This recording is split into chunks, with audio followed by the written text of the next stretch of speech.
Hello guys, welcome back to my YouTube channel. आज का video है भाई यूजीसी पर।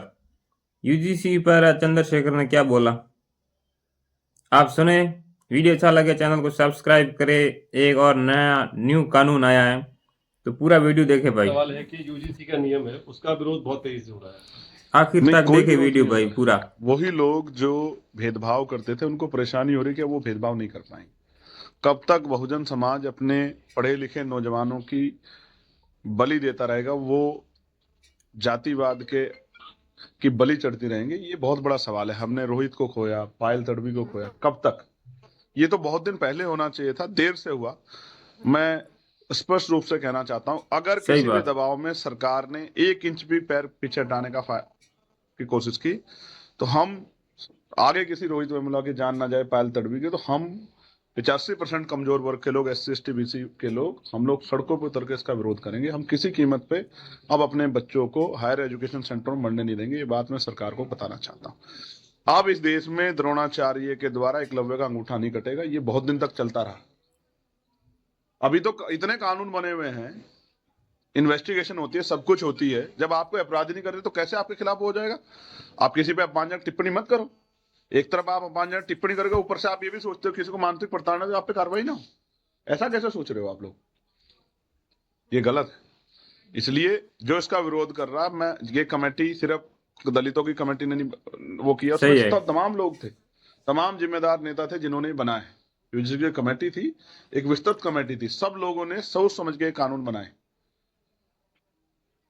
तो स्पष्ट है, इसका विरोध का मतलब है कि वो संविधान में आस्था नहीं रखते और वो समतामूलक हाँ, समाज के विचार में भी आस्था नहीं रखते। वो आज भी इन वर्गों के बच्चों का उत्पीड़न करना चाहते हैं, वो हम होने नहीं देंगे। यूपी में सही है। संघाचार को लेकर साधु संतों ने मोर्चा खोल लिया है, तमाम विरोध भी हो रहा है, संघाचार का भी विरोध हो रहा है कई जगह पर। आप कैसे रिएक्ट करते हो? देखिए, मैं तो एक बात जानता हूं, मैं संविधानवादी व्यक्ति हूं। संविधान में आर्टिकल 25-26 हाँ, धार्मिक आजादी देता है। और क्योंकि शंकराचार्य जी हमेशा, कई बार उनके द्वारा बाबा साहब अम्बेडकर के खिलाफ भी इस तरह की बात शामिल कही हो गई। गई। कई बार जो है उनके वो, क्योंकि वो मनुस्मृति को मानते हैं, वो वर्ण व्यवस्था को मानते हैं। हम लोग इनसे परे हैं, हम लोग संविधान को मानते हैं। हम संविधानवादी लोग हैं, मानवतावादी लोग हैं। हम लोग वर्ण व्यवस्था को नहीं मानते कि कोई जन्म से जो है ऊंचा और कोई जन्म से नीचा हो सकता है। कर्म के आधार पर तो हो सकता है, जैसे कर्म आदमी करेगा। लेकिन फिर भी लाख असहमति के बाद भी संविधानवादी होने के नाते, क्योंकि डॉक्टर बाबा साहब अम्बेडकर ने कहा कि जिनको लगता है मैंने सिर्फ एक जाति के लिए काम किया, वो एक बार संविधान को पढ़े तो उनको एहसास होगा कि मैंने हर व्यक्ति को सही आजादी है। और बराबर की हिस्सेदारी के अवसर दिए संविधान। उसी आधार पे, महापुरुषों को मानने वाले मानवतावादी विचार के आधार पे जो वहां हुआ प्रयागराज में, मैं उसको गलत मानता हूं। इसलिए मैंने स्पष्ट कहा कि सरकार ने गलत किया, सरकार को माफी मांगनी चाहिए। जो 27 पे क्या करना चाहिए, क्या प्लान निकाला? क्या कहीं से गठबंधन की संभावना चौकी जिस तरह से सही है। न्यायपालिका को दबाने का काम सरकार कर रही है, लोगों के मन में आक्रोश। संभल में क्या हुआ? एक जज जिसने निडरता से, निष्पक्ष होकर ऑर्डर किया, सरकार के एकाधिकार को चुनौती दी, उसका रातों रात ट्रांसफर हो गया। तो पूरे उत्तर प्रदेश के कमजोर वर्गों के लोगों में चिंता है। और अब तक उन्होंने बहुत सारे दलों पर भरोसा किया, 27 में, उसमें 24 में भी किया, 22 में भी किया, 19 में भी किया। अब धीरे धीरे उनका भरोसा और लोगों से कम हो रहा है। अब वो उनका भरोसा आजाद समाज पार्टी की तरफ बढ़ रहा है। आज आपने देखा किस तरह का जन सैलाब आया, वो भी तब जब स्थान 2 दिन पहले बदल दिया गया और कोशिश की गई कि रैली को किस तरह कमजोर कर दिया जाए। लेकिन फिर भी लोगों के प्यार का, मैं आगरा, अलीगढ़, सही है। तमाम जो जिले हैं इस तीनों मंडलों के, मैं उन सब का, एक एक कार्यकर्ता का, नेताओं का धन्यवाद देता हूं। और जो बहुसंख्यक बड़े पैमाने पर लोग वहां पहुंचे, माताएं, बहनें, बुजुर्ग, नौजवान, मैं उनको भी बधाई देता हूं कि उन्होंने ऐतिहासिक कार्यक्रम कराया, हमारा मनोबल बढ़ाया। हम उनका हाथ नहीं छोड़ेंगे, हम उनके आंसू पूछेंगे, उनको ताकत देंगे।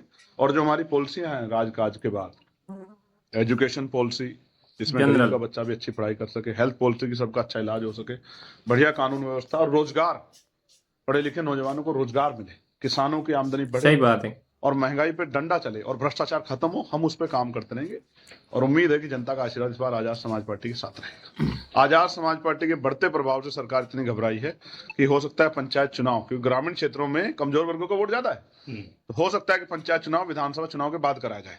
क्योंकि सरकार को अपनी असली जो जन समर्थन उनके कितना साथ है, कितना खिलाफ है, इसका एहसास होता है पंचायत चुनाव में। डरी हुई सरकार पीछे पीछे पीछे भाग रही है। ये आजाद समाज पार्टी के बढ़ते बढ़ते प्रभाव की देन है। आपके राज्य की खबरें, आपके शहर की खबरें सबसे पहले जानने के लिए देखते रहें अमर उजाला सब्सक्राइब चैनल को करके जाइए भाई चैनल सब्सक्राइब को। जरूर कर लें और पाएं हर अपडेट